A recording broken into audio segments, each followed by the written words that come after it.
All right, I'm going to write PEMDAS on the board. And I'm also going to put a box around these guys and these guys to denote that they're on the same level. Now let's evaluate this entire thing. So we do parentheses first, but within the parentheses, there's all this crazy stuff happening. So it's like then we go in this universe and we reapply PEMDAS. So the first thing we do, we don't do addition first, we do exponents first. So let's evaluate that. So 6 plus 2 to the 5th, I actually have it memorized as 32. But if you don't have it memorized, it's this.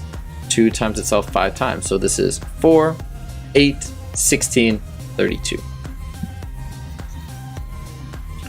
All right, next we've got 6 plus 32, and that's 38, still inside the parentheses. So now we've evaluated everything inside the parentheses. Now we got a multiplication problem. It's the only thing left, so obviously we do it. 2 times 38 is 76.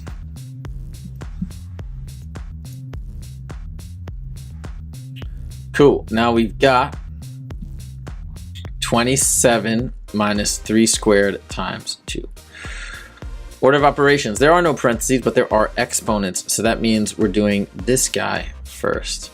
Now this is, I have said before, this is a -3, okay? This is a -3, but this is a weird thing. That negative doesn't attach to the 3 before the exponent. So we actually evaluate it as 3 squared, not -3 squared. If it were like this, then we do -3 squared, but it's just 3 squared. So it's 27 minus 3 squared, which is 9.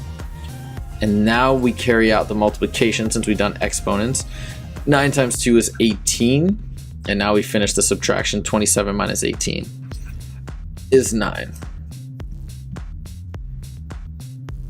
We've got 3 times 1 plus 5 squared.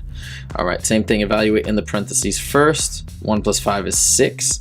Now we have 3 times 6 squared. We got an exponent. Let's do that next. 6 squared is 36. And then 3 times 36 is 108.